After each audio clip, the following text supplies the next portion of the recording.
Baz Luhrmann's 2013 adaptation of The Great Gatsby explodes onto the screen with bright colors, rapid editing, and a relentless sensory barrage. It treats a canonical piece of American literature as a theatrical spectacle. F. Scott Fitzgerald built his 1925 novel on quiet psychological observation and delicate prose. When the film replaced that restraint with anachronistic music and visual excess, critics reacted sharply, resulting in a 49% Rotten Tomatoes score. The primary critical consensus argued that this aggressive visual style smothered the source material. By turning internal reflections into external fireworks, reviewers felt the film destroyed the subtle emotional depth of Fitzgerald's original work. This backlash relies on a specific assumption about how movies should treat books. In adaptation studies, audiences expect fidelity to mean strict historical replication, copying the 1920s setting exactly and mimicking the quiet, literary tone of the original pages. But literature and cinema operate on entirely different mechanical rules. A literal translation of introspective text often produces flat, unengaging television. The director had to negotiate between honoring Fitzgerald's literal words and fulfilling the demands of a highly visual, kinetic medium. Treating fidelity merely as historical replication misses the point of adaptation. To successfully translate the cultural impact of a text to the screen, a filmmaker often has to betray its surface details. This diagram illustrates a process called intersemiotic translation. This occurs when a creator takes meaning from one sign system, like the printed words of a novel, and reconstructs it using an entirely different system, such as cinematic rhythm, motion, and sound. Scholar Linda Hutcheon argues that adaptations must satisfy two distinct groups: the knowing audience, who has read the book and anticipates its specific beats, and the unknowing audience, who is experiencing the narrative for the first time through the film. To bridge these audiences, we can look to philosopher Alain Badiou's concept of the truth event. Badiou describes a truth event as a radical rupture, a moment that completely disrupts the existing order and forces people to see the world in a new way. Viewed through this lens, Luhrmann's jarring historical inaccuracies are not mistakes. They are deliberate, mechanical translations designed to recreate the exact cultural shock that Fitzgerald's novel originally delivered to its 1925 readers. To bridge literature and cinema, the film relies on a cinematic poem technique. Fitzgerald's actual prose physically drifts across the desolate Valley of Ashes. Critics label this approach noble literalism. By showing a bleak landscape while simultaneously placing the text describing it on screen, the film dictates the interpretation. It reminds the audience they are reading a book, distancing them from inhabiting the actual cinematic reality. Because cinema struggles to sustain pure internal monologue, the film introduces a framing device entirely absent from the novel. Nick Carraway narrates the story while confined to a psychiatric sanitarium. Placing Nick in a medicalized environment solves a mechanical problem for the film. It externalizes his internal state, providing a concrete, visible motivation for his voiceover. He is no longer just remembering, he is giving therapeutic testimony. This flowchart maps the revised structure. Gatsby's tragedy directly induces Nick's psychological collapse, requiring a written memoir for clinical recovery.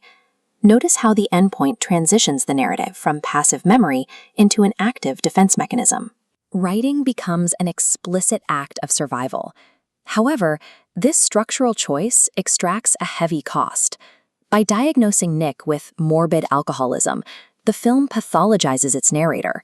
He shifts from an objective moral compass into a damaged patient, raising immediate questions about his reliability. Fitzgerald left the exact origins of Nick's profound disillusionment ambiguous, allowing readers to sit with the moral decay of the elite class. The film trades that subtle restraint for neat psychological clarity. The sanitarium frame succeeds as a medium-specific tool to drive voiceover, but it accomplishes this by replacing the novel's reflective ambiguity with visible clinical confession. This diagram applies Linda Hutcheon's adaptation theory to the film's editing choices. Stripping away subplots affects the knowing readers and the unknowing viewers differently. The film famously omits Henry Gatsby's father, entirely. It also completely removes the empty funeral procession, which in the text highlighted the brutal social abandonment of the titular character. For the knowing audience, deleting these moments removes the story's systemic critique. The absence of mourners originally exposed the moral bankruptcy of the American elite. Without it, the genre shifts from a broad social indictment to a strictly personal emotional elegy. For the unknowing audience, however, this streamlined closure serves a specific purpose. It distills the narrative, romanticizing Gatsby as a pure, isolated dreamer, betrayed by his own unwavering devotion to a single woman. We see a similar mechanical adjustment during the climax at the Plaza Hotel. In the novel, Gatsby's control falters internally. It is a quiet psychological chess match, sustained through subtext and tension. In the film, Gatsby completely loses his temper, lunging across the room and nearly striking Tom Buchanan in a burst of physical violence. Blockbuster cinema demands externalized emotion. What literature holds in silence, film must make visible. To create a definitive visual climax, Gatsby's carefully engineered, polite myth has to physically shatter on screen. This outburst validates Tom's accusations that Gatsby is a violent criminal. The audience watches the sophisticated facade of the Great Gatsby die in real time, instantly replaced by the raw desperation of James Gatz. By sacrificing Fitzgerald's psychological restraint for visceral impact, the director ensures the audience physically feels the collapse of the illusion, rather than simply understanding it.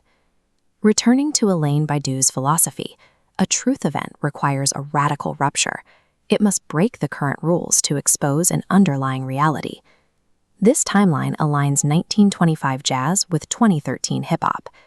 Both genres share three identical cultural functions. They represent youthful rebellion, they capture the dizzying speed of modernity, and they soundtrack immense social excess. To an audience in 1925, jazz was controversial and overwhelming. To an audience today, 1920s jazz sounds quaint and historically safe. Using period-accurate music would fail to deliver the cultural shock required by the story. A contemporary hip-hop soundtrack acts as an intersemiotic translation. It lifts the disruptive, dangerous energy of Fitzgerald's prose and maps it onto modern sonic frequencies. The music is undeniably historically inaccurate, but philosophically it is precise. It remains faithful not to the literal sound of the 1920s, but to the shock of it. Rather than acting as mere decoration, the soundtrack operates as an evental equivalent. It reactivates the radical, rebellious energy of the original text for a 21st century moment. Released 5 years after the 2008 global financial crisis, this adaptation arrived in a world acutely aware of corporate greed, Wall Street collapses, and the moral rubberiness of finance. Fitzgerald's original text critiqued an American dream corrupted by capitalism, slowly revealing Gatsby's deep ties to organized crime. The film, however, aestheticizes this illegality, turning bootlegging into glamorous background noise. Luhrmann uses his signature red curtain style to barrage the viewer. Vortex camera movements, rapid montage editing, and 3D depth hurl champagne and dancers directly into the audience's face. This sensory assault is a deliberate formal critique. The dizzying motion induces vertigo, mirroring the moral disorientation and exhausting emptiness of the jazz age elite. The party never stops, because stopping would force self-reflection.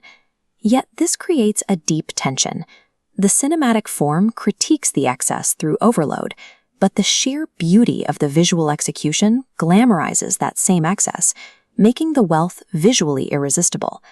When the narrative shifts to the Valley of Ashes, the landscape resembles an industrial wasteland. Viewed through a post-2008 lens, this environmental decay is no longer an accident. It is the deliberate, systemic byproduct of unchecked financial extraction. The visual logic makes a sharp point. The American dream survives by dazzling us with a green light, ensuring we ignore the corresponding wasteland of ruin required to power it. By discarding strict historical replication, the 2013 adaptation proposes a different kind of loyalty to its source text. Its fidelity lies entirely in emotional affect and cultural rupture. It softens Gatsby's criminality and minimizes Daisy's careless cruelty. By smoothing out these moral ambiguities, the film protects the central romantic myth, securing the emotional investment of modern viewers who expect clear heroes and tragic losses. Translating literature into cinema requires difficult traits. To remain truly faithful to the massive impact of a canonical masterpiece, a director must often become an iconoclast of its literal details.